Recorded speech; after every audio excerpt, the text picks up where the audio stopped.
Hello, boys and girls. It's story time again, and we're going to talk about some Zoobles, and they're going to go on a scavenger hunt and play hide and seek. I'm sure you've played that before, haven't you? It was a sunny afternoon in Pine Grove. Dippy the Bat had invited her Zooble friends to play hide and seek in her forest home.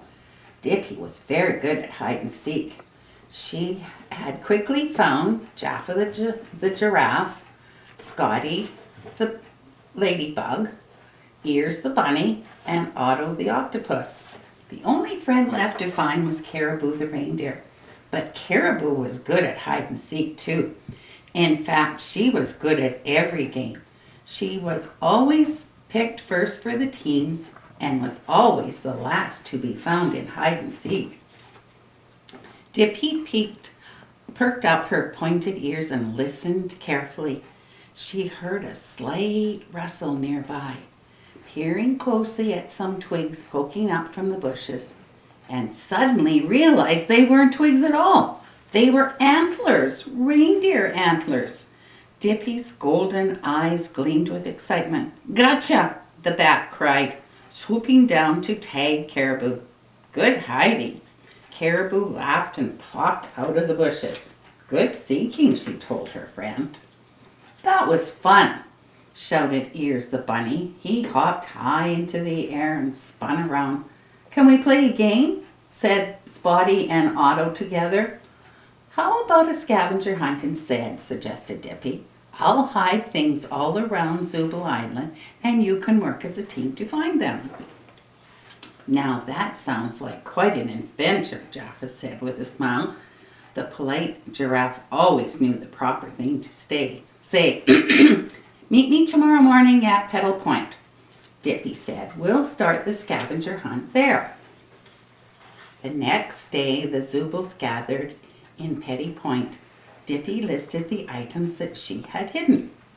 A giant mushroom in Petal Point, a bouquet of sunflowers in Pagonia, a rainbow-colored icicle in Chillville, a pink and purple clam in Sigonia, a bunch of berries in Azulia, and some pine cones in Pine Grove. "I vote we make Caribou the team captain," said Ears. "If you think she should lead the way, raise your hand." Otto immediately raised all 8 tentacles. The octopus could be clumsy and sometimes make a mess of things. He knew that if anyone could help the team finish the scavenger hunt, Caribou could. "Let's roll," Caribou commanded. "The first item to look for is the giant mushroom here in Petal Point." "Ladybug beat bugs before gentlemen," Otto said to Spotty with a little bow. "I may be a ladybug, but I'm a gentleman too," gruffed Spotty. Even though Otto was just trying to be nice, Spotty thought the octopus was teasing him. Sometimes it was hard being a boy ladybug. Whenever Spotty was feeling a little grumpy, he liked to fly around the flowers. He buzzed up to the top of the towering flower, pushed aside 2 of its petals like curtains, and found himself staring at a giant mushroom. Spotty forgot all about being grumpy. "I found the mushroom," he yelled. The other Zoobles rolled over to congratulate him. Spotty had found the first item. In Patagonia, Jaffe was searching by the brook when she noticed something yellow up high. She stretched her long neck up to the top of the tree slide and found the sunflowers.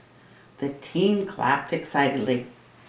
"2 things down, 4 to go," said Caribou. In Chillville, Ears saw the rainbow-colored icicles gleaming high up on the snowy ledge. With a bounce, a trounce, and a huge hippity-hop, he was able to grab it. "You're on a roll," said Dippy to her friends, and she did a loop-de-loo. The Zoobles traveled to Sigonia. They looked every which way for the pink and purple clam. It wasn't hiding up. It wasn't hiding behind anything either. Where could it be? Caribou had an idea. Maybe the clam was hiding inside something. Using her antlers, Caribou carefully poked around some coral caves. Something moved. She gently reached inside and pulled out the clam. She proudly held it up and the team cheered. "Wow, I thought you'd have a hard time finding that one," said Dippy. "Good job." "I haven't found anything," Otto said sadly as the group rolled over to Azulita. "The game's not over yet," said Dippy kindly. "Keep trying." Otto slid into a pool of water to cool off and saw the berry sitting between two rocks near a waterfall.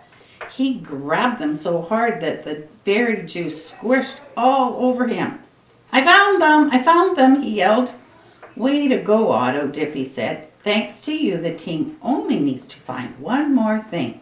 The pine cones I hid in Pine Grove." Dippy flew on ahead. As soon as the other Zoobles rolled into Pine Grove, they knew something was wrong. "An owl must have taken the pine cones from their hiding place," Dippy told them. "There's nothing left but some pieces on the ground. Now you can't finish the game." She was so upset. The Zoobles felt sorry for their friend. Dippy had worked hard to make the scavenger hunt fun for them. What could they do to make her feel better? "I know," Caribou said to the others. "Why don't we hide things for Dippy so she can do a scavenger hunt? We know how much she loves hide and seek." The Zoobles loved that idea. They told Dippy their plan, and her eyes sparkled. She went inside her habitat until they were ready. Caribou, Jaffa, Ears, Otto, and Spotty busily hid more pine cones for Dippy to find. They also hid purple flowers and pink mushrooms. Dippy had the best time doing the special scavenger hunt her friends had organized just for her. "Thank you for making me feel better," she said. "That's just one thing we can't hide, Dippy," said the Zoobles together. "How much we love having you as our friend." And that was a good way to work together as a team, wasn't it? They all did well. Now I've got one other little story to read to you today, and it's called "Sometimes I Get Lonely," and it's from Psalms 42. And you know what that one says? Psalms 42 verse 1 says, "As the deer pants for the stream of water, so my soul pants for you, God." And this is kind of talking about the psalm in a girl's way of thinking. "Do you know what I saw today, God? A deer. A real live deer drinking at a stream of water. She sure looked thirsty. I think she wanted a drink of water more than anything else in the world. Do you know what she reminds me of? Me. And the water reminds me of you. Know why? Because sometimes I get lonely, and lonely is an empty feeling like being thirsty. Sometimes I get lonely and I need to know you're there. I get lonely when I fight with my friend and we're mad at each other. Then I'm afraid she'll find another best friend. I get lonely when we go visiting, and there are only grown-ups. Grown-ups talk and talk, but not to me. And sometimes I get lonely even when there are kids around. Like the time we went on a field trip to the museum. My partner got sick and I had no one to be with. But when I get lonely, you know what? I say to myself, "Hey, why are you so sad? God still loves you. You can still talk to him. You're my friend, God, only you're a different kind of friend. You're not like someone who could climb on the other side of the teeter-totter, or twist the end of the jump rope, or draw hopscotch squares on the sidewalk. You're a special kind of friend, and even though I can't see you, I know you are with me on the playground, at my house, in my classroom, and wherever I go. Sometimes I think you are calling to me, but not like my friend who calls from across the street.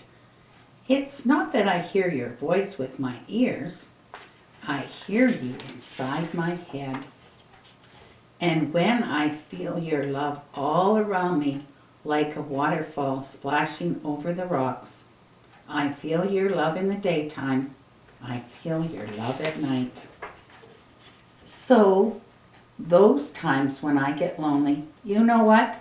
I say to myself, hey, why are you so sad? God still loves you. You can still talk to Him. And then I know you're there for me, like a stream of water for a thirsty deer. And that's something we need to remember, isn't it? That God's always with us, no matter where we are. Thank you for listening today. Bye for now.